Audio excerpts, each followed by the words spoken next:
A minha Bíblia está aberta no Evangelho de Lucas, capítulo 11. E eu quero ler com você, a partir do verso 14. Na minha Bíblia traz um título e diz assim: A blasfêmia dos fariseus. Estava ele expulsando um demônio que era mudo, e aconteceu que, saindo o demônio, o homem falou. E maravilhava-se a multidão. Mas alguns deles diziam: ele expulsa os demônios pelo poder de Beelzebul, o príncipe dos demônios. E outros, testando-o, pediam-lhe um sinal do céu. Mas, conhecendo Jesus os seus pensamentos, disse-lhes: preste bem atenção agora. Todo reino dividido contra si mesmo será assolado, não prosperará. E a casa dividida contra si mesma cairá. Esse também, Satanás está dividido contra si mesmo, como subsistirá o seu reino? Pois dizeis que eu expulso os demônios por Beelzebul? E se eu expulso os demônios por Beelzebul, por quem os expulsam vossos filhos? Eles, pois, serão vossos juízes. Mas se eu expulso os demônios pelo dedo de Deus, certamente a vós é chegado o reino dos céus. Quando o valente guarda, armado a sua casa em seguranças, e está tudo quanto tem. Mas, sobrevindo outro mais valente do que ele, vencendo-o, tira-lhe toda a armadura em que confiava e reparte os seus despojos. Quem não é comigo é contra mim. Quem comigo não ajunta, espalha. Quando o espírito imundo sai do homem, anda por lugares secos, buscando repouso e não o achando, diz: tornarei para minha casa de onde saí. E chegando, acha varrida e adornada, então vai e leva consigo outros 7 espíritos, piores do que ele. E entrando, habitam ali. E o último estado desse homem é pior do que o primeiro.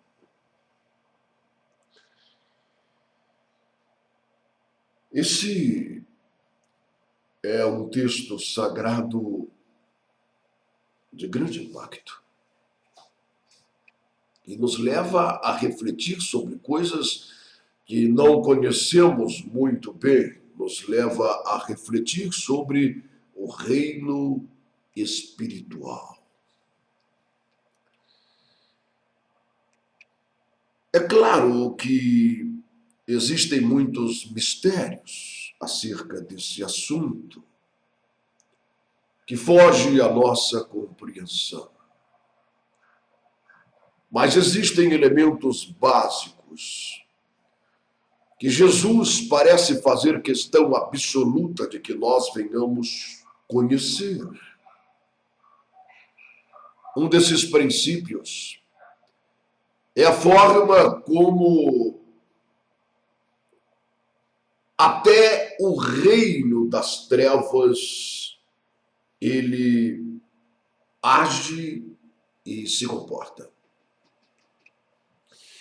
Ao contrário do que muitas pessoas parecem pensar, o reino das trevas não é um lugar de balbúrdia, não é um lugar de desarmonia e falta de autoridade. Cada um quer mandar mais do que o outro. Jesus fala que até o reino das trevas não poderia subsistir se não houvesse organização, que demônios não expulsam demônios, que todos eles, Exu Caveira, Zé Pilintra, Pombagira, todos os demônios, todos os espíritos das trevas, tenham ele o nome que tiverem, fazem todas as coisas seguindo uma ordem de Lúcifer, seguindo um propósito, há uma razão. Por isso todos os enganos, tramóias que sucedem dentro de um centro espírita e toda aquela coisa que acontece ali, para levar as pessoas a pensarem que aquele espírito está retirando uma enfermidade ou resolvendo o problema de alguém, que foram criados por outros espíritos. Na verdade, tudo aquilo segue uma ordem, uma organização tramada pela mente de Lúcifer para embaraçar e conduzir milhares de pessoas ao inferno e à condenação eterna. Jesus disse claramente sobre esse reino espiritual, se referindo aqui nesse texto especificamente ao reino das trevas. Porque ele estava sendo acusado de expulsar demônios pelo principal dos demônios, Beelzebul, que ele estava possuído por um demônio de grande autoridade. E isso lhe dava condições de expelir os demônios mais fracos. E Jesus disse: isso não acontece. Porque uma casa que é dividida contra si mesmo, ela cai. E um reino dividido contra si mesmo, ele não consegue prosperar, ele não consegue permanecer. Se Satanás está lutando contra ele próprio, como o seu reino prosperaria? Jesus está dizendo, e todos nós sabemos isso, qualquer criança que conhece a Bíblia Sagrada, qualquer pessoa alfabetizada que vai às revelações do Apocalipse e dos profetas sabem que o fim de Satanás já está predito. O próprio diabo que conhece a palavra de Deus sabe disso. O seu fim está predito, tem dia marcado, tem hora marcada. Ele será lançado no lago de fogo e enxofre e ali ficará pelos séculos dos séculos dos séculos. Independente de toda a sua organização, o seu reino tem um fim marcado. Mas o que Jesus ele está dizendo é que Satanás tem um objetivo em sua existência. Esse objetivo é matar, roubar, destruir. É conduzir milhares de pessoas que foram criadas à imagem e semelhança do Deus vivo. Conduzir essa gente por quem Cristo derramou seu sangue na cruz. Conduzir essa gente por quem o Filho de Deus morreu no Calvário. Conduzir essa gente ao mesmo lugar de condenação de que ele está sentenciado. Isso trará tristeza ao coração de Deus. E é isso que o diabo quer. Já está predito nas Sagradas Escrituras que ele terá êxito em enganar muita gente. Muitos serão enganados, iludidos, seduzidos pelo canto da sereia. Só se darão conta disso no dia do grande julgamento do trono branco, quando Deus separará uns dos outros como o pastor separa o bode das ovelhas. Mas o diabo está em uma guerra, Paulo diz. Não é contra a carne e contra sangue que nós temos que batalhar e que lutar. Não, não é. Mas contra principados e contra potestades, contra espíritos dominadores, um exército que trabalha de forma coerente, não há desorganização, não há bagunça, não há balbúrdia. É um exército sob o comando de Lúcifer que trabalham com o objetivo de te enganar, de me enganar e de nos levar para o mesmo lugar de lago de fogo e de enxofre que eles já estão condenados por Deus. Quando eu paro para pensar nessas coisas, e vejo no meio do povo de Deus, daquilo que se chama Igreja de Jesus Cristo, quando eu vejo a contenda, a discórdia, o desentendimento, a ganância, a sede de poder, pastores procurando pisar em cima dos outros que estão começando a ocupar um lugar que era devido a eles de projeção no meio da sociedade.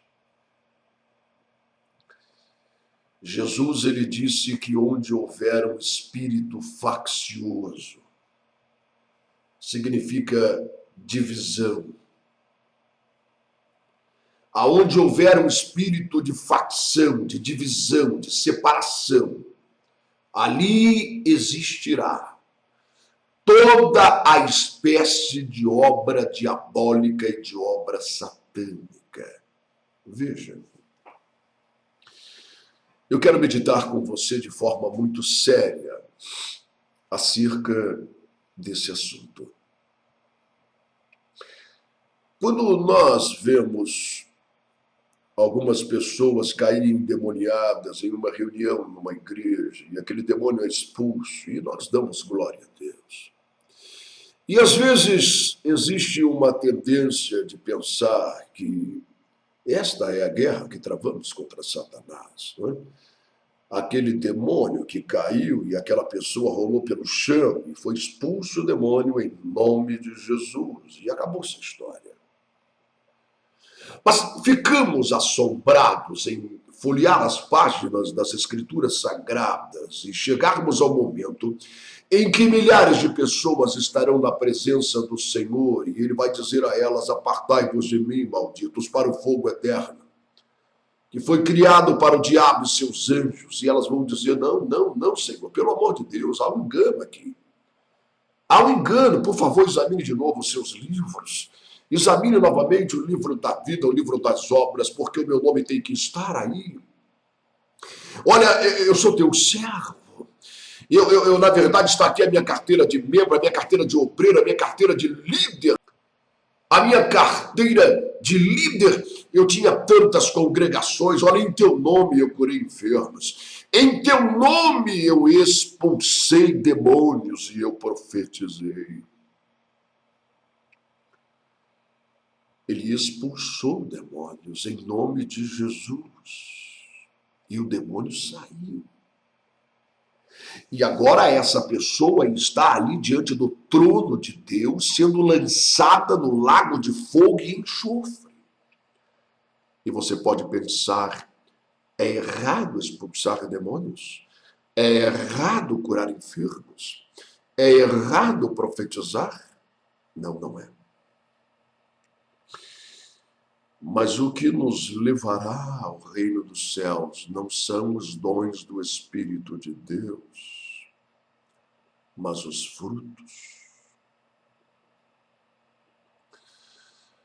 Termos de fato e realmente um coração entregue nas mãos do oleiro para que ele molde nosso caráter, fale com liberdade ao nosso coração, nos conduza pela vereda da justiça, abra nossos olhos para enxergarmos com nitidez o que acontece na dimensão espiritual. Satanás não é estúpido. Ele não perdeu a sua inteligência, a sua perspicácia.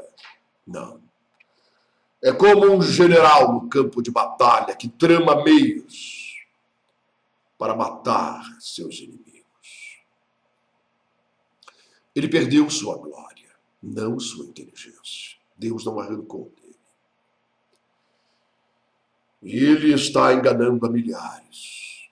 Diz a Bíblia que, se fosse possível, até os próprios escolhidos também seriam enganados. Vemos aqui milhares de pessoas da profecia sendo lançadas fora, para o mesmo lugar onde Lúcifer e toda a corja de demônios e espíritos caídos demoníacos irão ser lançados num lugar de tormento eterno, onde o bicho não morre, o fogo nunca apaga, um lugar de horror. E essas pessoas vão ranger os dentes de pavor, porque elas não queriam ir para lá, elas foram enganadas realmente. Certa vez, um dos admiradores de João Batista, e você sabe que João Batista era considerado um grande profeta, desde a sua infância nasceu para isso. Foi gerado no ventre da mãe, dedicou a sua vida inteira a isso, a anunciar o caminho do Senhor, a declarar e a denunciar a iniquidade, o pecado de quem quer que fosse, ainda que ele fosse um rei. João Batista não tinha medo de ninguém, era um profeta e era um homem temido pelas pessoas, porque sabiam que Deus estava na vida daquele homem que vivia no deserto e se alimentava de gafanhoto, de mel silvestre. Era um homem com a vida inteiramente consagrada ao Deus Todo-Poderoso, e as pessoas vinham a ele para ouvir os seus conselhos e ouvir as suas mensagens e para serem por ele batizados, com base no arrependimento de seus pecados. Mas aí, seu primo, Jesus, lá de Nazaré, começa a surgir na história. João o batiza, lá no Rio Jordão. Uma voz vem do céu e diz: este é o meu filho amado, em quem tenho toda a minha alegria e prazer. E João declara que ele era o Messias. Jesus começa a operar milagres, sinais, prodígios, pessoas curadas, e a multidão começa a se aglomerar em torno de Jesus. A popularidade de João Batista começa a cair. Aquelas pessoas que vinham buscar João Batista, ouvir seus ensinamentos, começam agora a procurar aquele Nazareno. E então alguém diz para ele: João, olha aquele Jesus que tu batizou aqui. Ele está por aí fazendo sinais, prodígios e milagres, e a multidão vai após ele. Você não se desperta aí alguma inveja, alguma coisa, porque ele está tirando a tua popularidade. E aí João ele diz assim: é mesmo? Ele está tirando a minha popularidade. Importa que ele cresça e que eu diminua cada vez mais. Que coisa extraordinária isso, né? Veja o que está no coração, na mente de João Batista. Importa que ele, Jesus, ele cresça cada dia mais e que eu, João Batista, diminua cada vez mais. Veja que não há aqui uma divisão, uma facção, não há aqui a inveja, não há aqui o desejo de sobrepujar, não há aqui o sentimento de perda de popularidade. Não há. Há aqui o desejo de um servo de ver o seu Senhor ser glorificado e exaltado. E nós temos visto nos dias de hoje uma verdadeira balbúrdia, uma bagunça generalizada. Uma vez me disseram, missionário, que bênção, hein? Tem igreja para todo lado, em cada esquina tem uma igreja. Isso, bênção.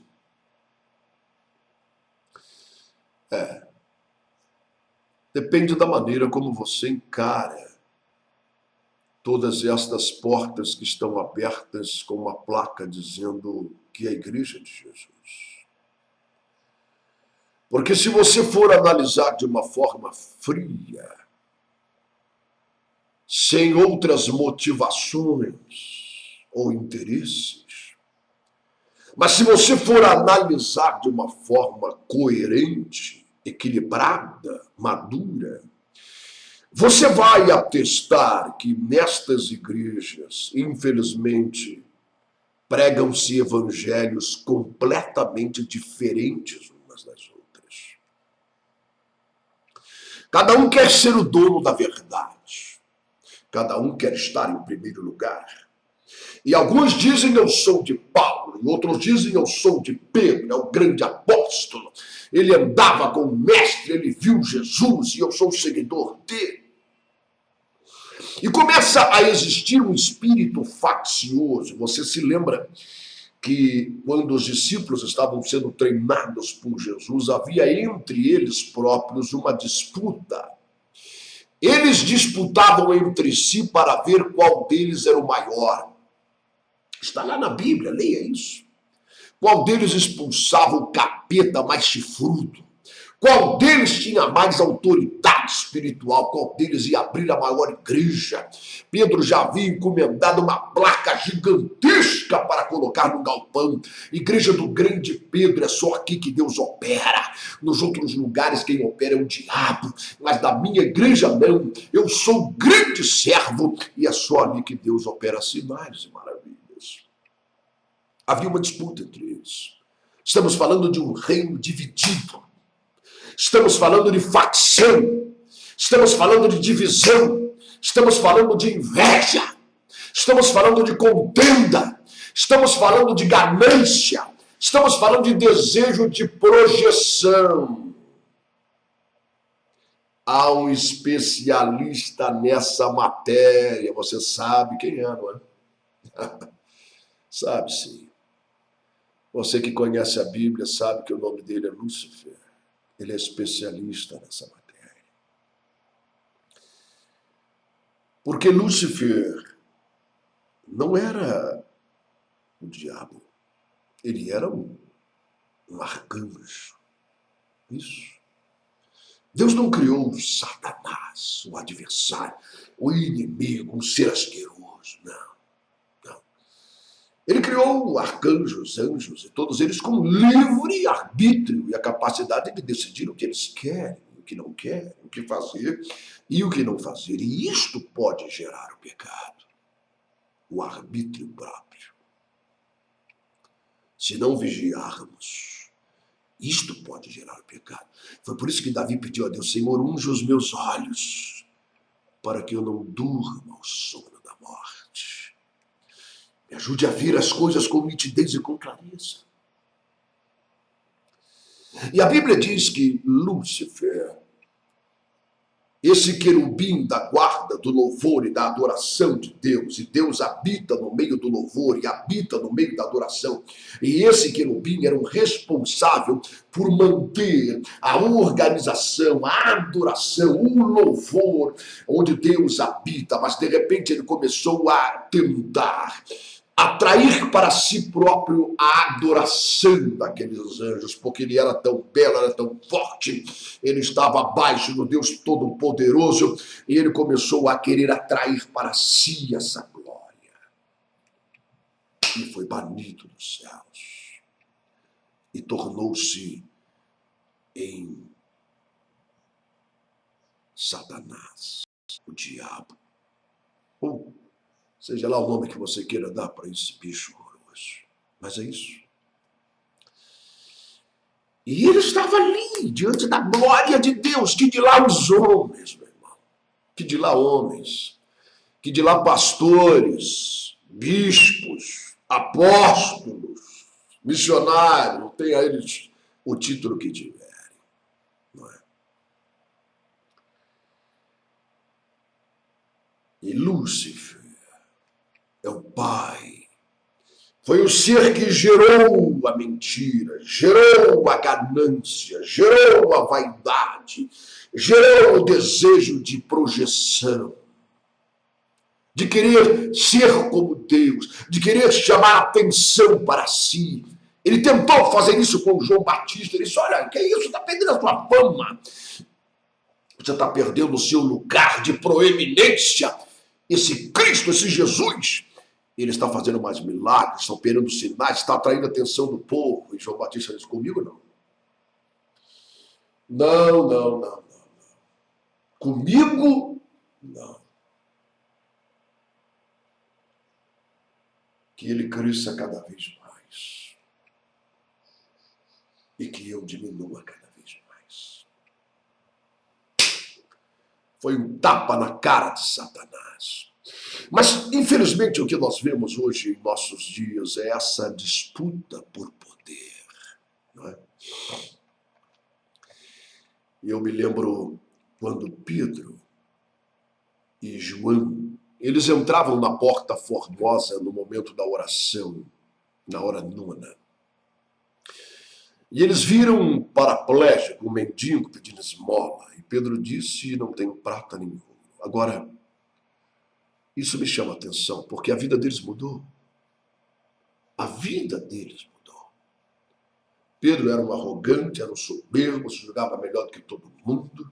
Chegou a dizer ao mestre: todos podem te negarem aqui, esses covardes, mas eu sou o grande Pedro e eu jamais te negarei. Eu jamais te negarei. Estou pronto a ir contigo até a morte. Veja a soberba. Não é? Mas ele foi tratado. Jesus tratou Pedro, tratou João. João queria matar o samaritano queimado. Chegou a dizer: olha, Senhor, mas se o Senhor me der autorização, eu vou clamar igual a Elias, vai cair fogo do céu, vai queimar tudo quanto é samaritano, vai morrer todo mundo. Ele se tornou um discípulo do amor. Foram homens tratados, moldados, deram lugar ao Espírito Santo para moldar os seus corações. E então Pedro e João, agora entrando ali na Porta Formosa, vem aquele paraplégico. Era uma grande oportunidade para se tornar famoso. Pedro poderia ter abaixado e dito assim: olha, paraplégico, é o seguinte, eu vou te curar. Olha para mim, eu sou o grande Pedro. Toma o meu cartão, minha igreja é ali embaixo.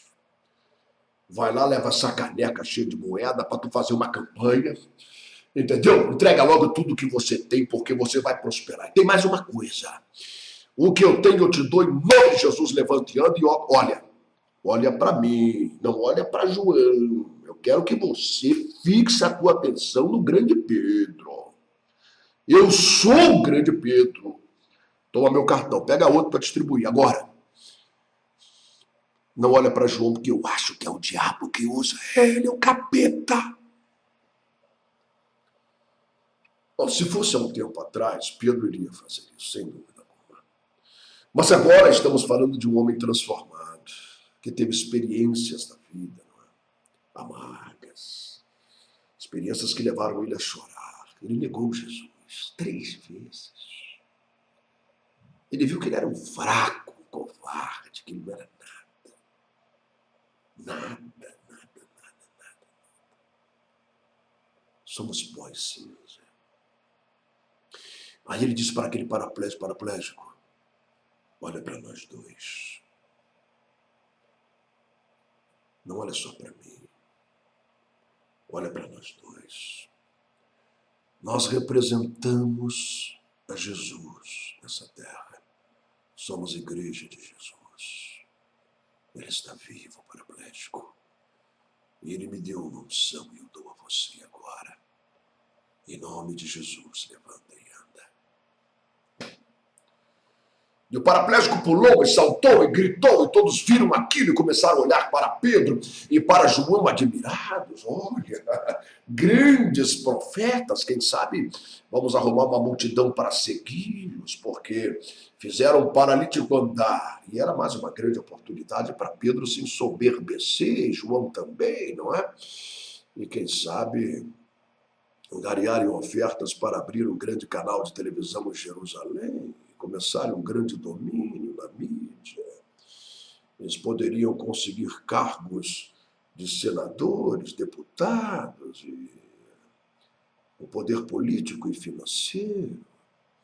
Mas, ao contrário disso, eles disseram: por que vocês estão olhando para nós, como se nós, pelo nosso próprio poder, tivéssemos feito esse homem andar e ficar são pulando diante de vocês? Nós não somos nada, nada.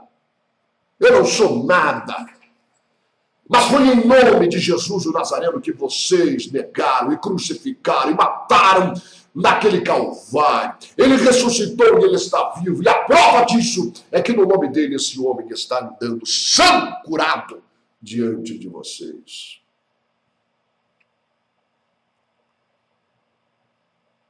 Maravilha, não é? Nós temos que ter muito cuidado com as tramóias do diabo.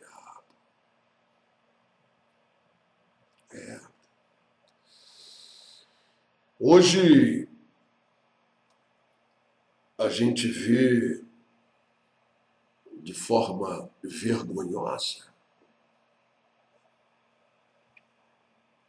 a briga, a contenda entre alguns líderes, como tem acontecido em nossos dias, quando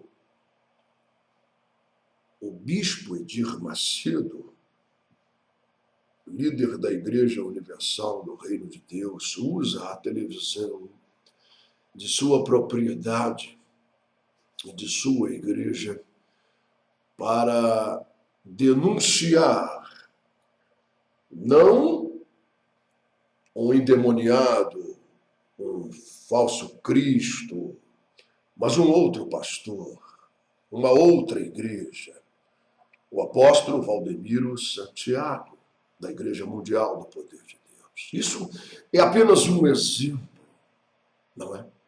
E que está aí diante dos olhos da grande massa humana, de todas as pessoas que são evangélicas, que não são, em todos os lugares em que eu vou, eu vejo pessoas comentando sobre essa vergonha. Será que já não chega de tantos maus testemunhos, de tanta lama para acontecer uma coisa como essa? Paulo certamente disse: será que vocês não têm ninguém que tem sabedoria entre vocês para sentar e julgar a causa entre vocês, para que não haja necessidade de lançar lama no evangelho? Ir entre as barras da justiça para resolver as questões entre vocês.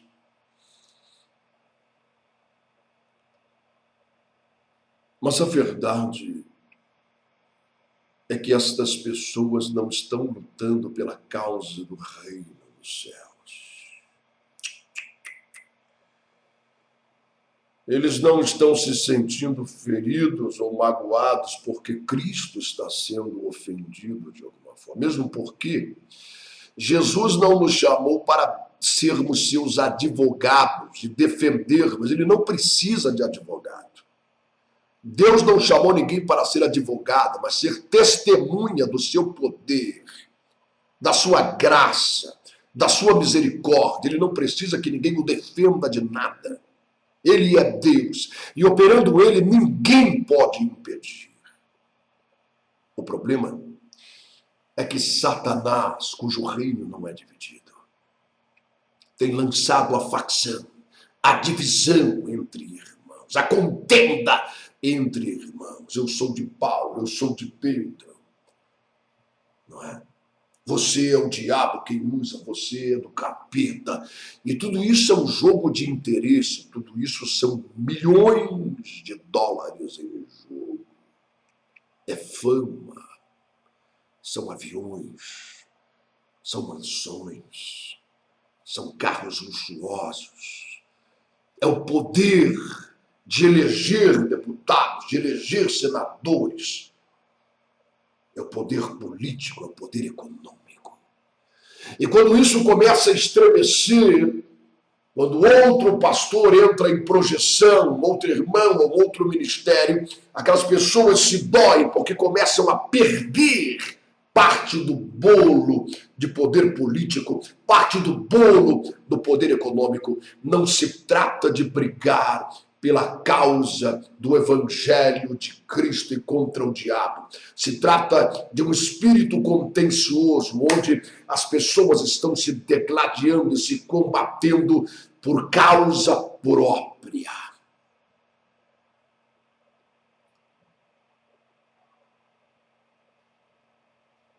Mas Jesus, ele disse que um reino dividido não subsistirá. Que uma casa dividida contra si mesma não prosperará, não ficará de pé.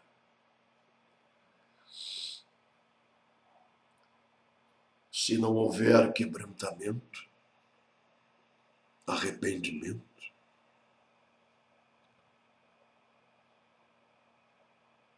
pranto, lágrima, perdão. Não importa quantos demônios tenham sido expulsos, nem quantos enfermos tenham sido curados, nem quantas pessoas tenham sido libertas. Um reino dividido não prosperará, e a casa dividida contra si cairá.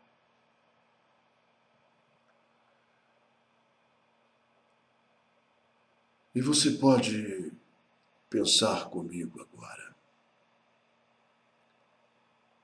Mas, missionário, quem é você para falar essas coisas? E eu respondo, ninguém. Como João Batista. Eu não quero ter um canal de televisão, nem sequer tenho a menor pretensão ou condições para isso. Se um dia Deus me abrir essa porta, eu farei com alegria. Mas são milhões para se manter um programa de televisão. Eu não ambiciono nada disso, eu ambiciono pregar a verdade. Por todos os meios que Deus colocar à minha disposição. Porque para mim o que importa é que Ele, Jesus, cresça e que eu diminua até desaparecer. Eu conversava com um irmão do Japão esses dias e ele disse, missionário, o senhor está lembrado que eu levei vários CDs do senhor para o Japão? Eu digo, claro, sim. Eu mesmo mandei alguns CDs para lá. Ele disse, o senhor nunca veio aqui, mas a sua voz gravada nesses CDs levou muitas pessoas a Cristo. E eu glorifiquei a Deus por isso. Porque é isso que importa. O que importa não é ter condição de ter um avião particular para voar para cima e para baixo. O que importa não é ter uma fazenda milionária, uma casa, uma mansão, é ter milhões para gastar todos os meses com programação de televisão e se tornar uma pessoa conhecida e de projeção. O que importa é que este evangelho seja pregado. O que importa é que o conhecimento da glória do Senhor alcance as multidões de todos os povos, tribos, línguas e nações. E o que importa é que venha o fim. E sabe de uma coisa? O fim virá. E eu quero deixar para você, para mim, para todos nós, uma palavra de alerta. Nem todo o que diz Senhor, Senhor, entrará no reino dos céus. Ainda que você expulse demônios, e cure enfermos e profetize, mas somente aqueles que fizerem a vontade do Pai. Jesus irá naquele dia porque eu tive fome e não me destes de comer. Porque eu tive frio, não me agasalhaste, estive preso, não fostes me ver. Estava enfermo, doente, você nunca se importou. E eles dirão, mas Senhor, não é possível, há algum engano, eu nunca te vi assim. Todas as vezes que você deixou de fazer os mais insignificantes. Uma vez eu fui buscar um casal de irmãos na porta de uma igreja enorme, gigantesca, rica. E eles me falaram, missionário, nós pedimos ao irmão aí da igreja 2 pratos de comida, o dinheiro para a gente almoçar, porque nós viemos de longe. E ele respondeu que não podia mexer no cofre da igreja, nos negou um prato de comida.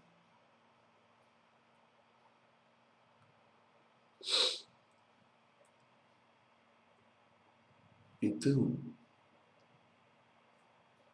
às vezes existem homens e mulheres que começam a ser abençoados por Deus, e Deus começa a abrir as portas e prosperar a vida deles, o ministério deles. Mas isso não significa que o diabo tenha desistido da alma deles. Pelo contrário, o diabo aumenta mais ainda a sua sede de arrastá-los para o fogo eterno.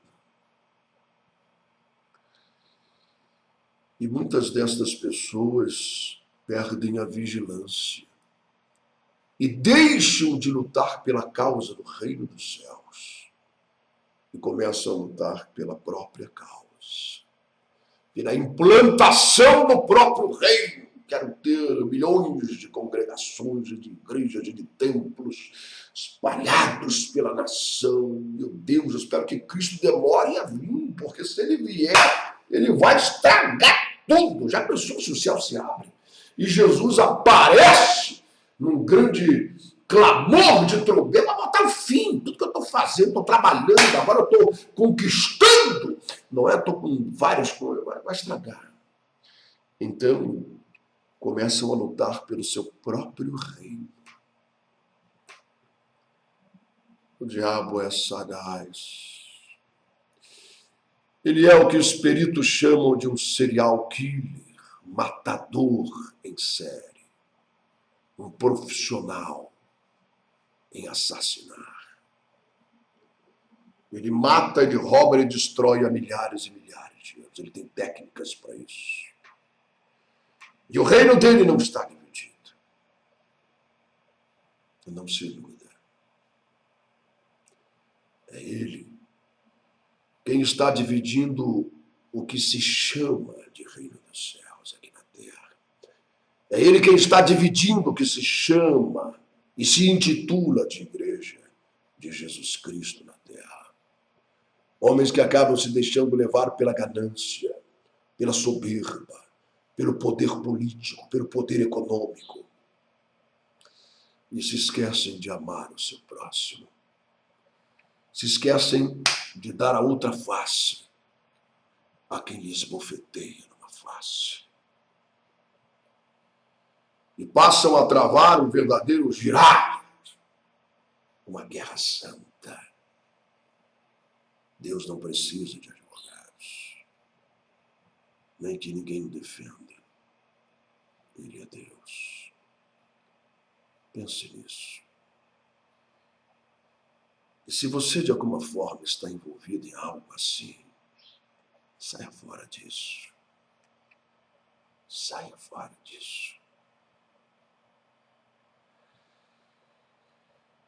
Levanta dentre os mortos e Cristo te iluminará. Faça a vontade do Pai. A vontade do Pai. Não é difícil de saber qual é. Abra a sua Bíblia. E ela está lá para que nós possamos saber. Que Deus abençoe a todos.